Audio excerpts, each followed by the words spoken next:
Assalamualaikum warahmatullahi wabarakatuh. Pada pertemuan kali ini saya akan menjelaskan tentang cerpen atau cerita pendek. Cerpen atau cerita pendek adalah salah satu jenis karya sastra fiksi yang isi ceritanya bukan kejadian nyata dan hanya dibuat-buat. Jumlah kata dalam cerita pendek tidak lebih dari 10.000 kata. Penulisan cerita pendek menggunakan gaya bahasa yang naratif, padat, dan langsung kepada inti cerita. Menentukan unsur-unsur pembangun cerpen atau cerita pendek. Cerpen memiliki dua unsur pembangun, yakni unsur intrinsik dan unsur ekstrinsik. Unsur intrinsik merupakan unsur yang membangun cerita dari dalam, meliputi tema, tokoh, penokohan, alur, latar, amanat, sudut pandang, dan gaya bahasa. Tema sebagai landasan utama dalam membangun cerita. Tema berbeda dengan judul maupun genre cerpen. Tema merupakan inti cerita yang menjadi fokus utama isi cerpen. Yang kedua, tokoh. Orang yang berperan di dalam cerita disebut sebagai tokoh.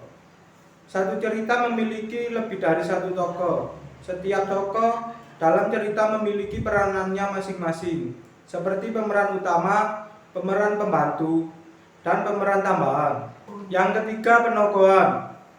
Penokohan adalah pendeskripsian tokoh. Penokohan bertujuan untuk mengetahui bagaimana watak setiap tokoh yang ada di dalam cerita. Yang keempat, alur. Alur cerpen meliputi beberapa tahapan yang dapat mengantarkan pembaca dari awal sampai ke akhir cerita.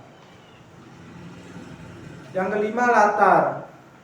Latar dapat melengkapi isi cerita agar pembaca bisa membuat gambaran peristiwa dan menemukan kesan pada setiap cerita.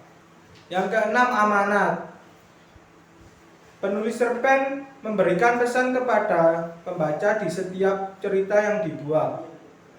Amanat dapat dipetik melalui inti cerita, dialog antar tokoh, maupun kutipan cerpen secara langsung.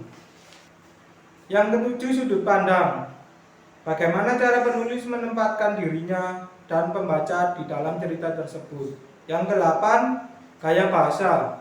Setiap penulis memiliki gaya masing-masing dalam menulis. Gaya penulis dalam bercerita dapat dilihat melalui diksi dan majas yang digunakan oleh penulis.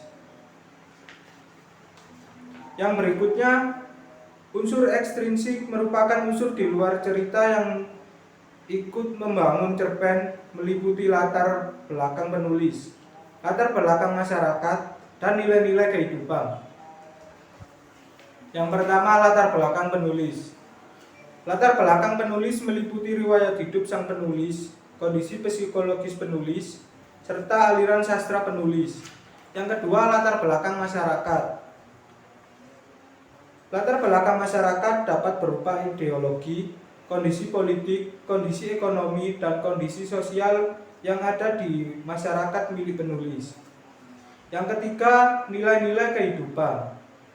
Cerpen memiliki nilai-nilai kehidupan di setiap isi cerita. Nilai-nilai itu berupa nilai agama, nilai sosial, nilai moral, nilai budaya, dan nilai pendidikan. Berikutnya, menelaah teks cerita pendek berdasarkan struktur dan kaidah. Struktur cerpen merupakan rangkaian cerita yang membentuk cerpen itu sendiri.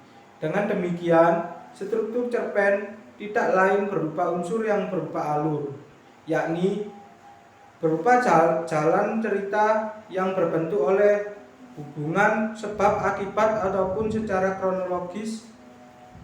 Secara umum, jalan cerita terbagi dalam bagian-bagian berikut. Yang pertama, pengenalan situasi cerita.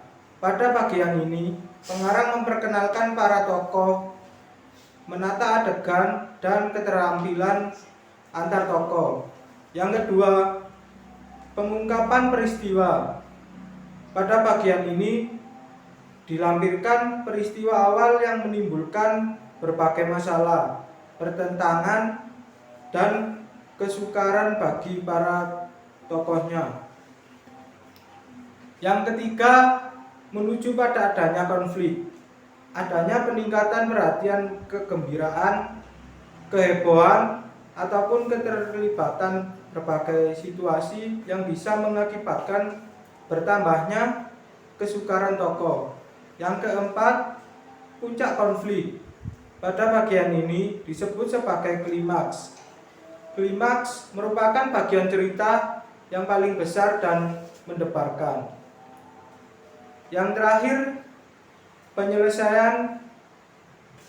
Sebagai akhir cerita, pada bagian ini berisi penjelasan tentang sikap ataupun nasib yang dialami tokohnya setelah mengalami peristiwa puncak itu. Berikutnya, cerpen juga tergolong dalam teks fiksi naratif.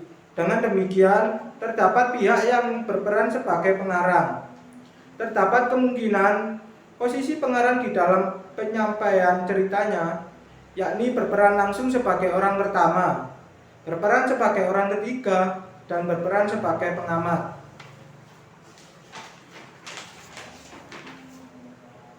Cerpen juga memiliki ciri-ciri kebahasaan sebagai berikut. Pertama, kalimatnya bisa menggunakan kalimat bermakna lampau. Yang kedua, banyak menggunakan kata-kata yang menyatakan urutan waktu. Yang ketiga, kebanyakan menggunakan kata kerja. Yang keempat, menggunakan kata kerja yang menunjukkan kalimat tak langsung sebagai cara menceritakan tuturan seorang tokoh oleh pengarang. Yang kelima, umumnya menggunakan kata kerja yang menyatakan suatu yang dipikirkan atau dirasakan oleh tokoh. Yang keenam, menggunakan banyak dialog. Hal ini ditunjukkan oleh tanda petik ganda dan kata kerja yang menunjukkan tuturan langsung. Yang terakhir, menggunakan kata-kata sifat untuk menggambarkan tokoh, tempat, dan suasana. Baik, demikian materi yang saya sampaikan. Bila ada salah, saya mohon maaf. Wassalamualaikum warahmatullahi wabarakatuh.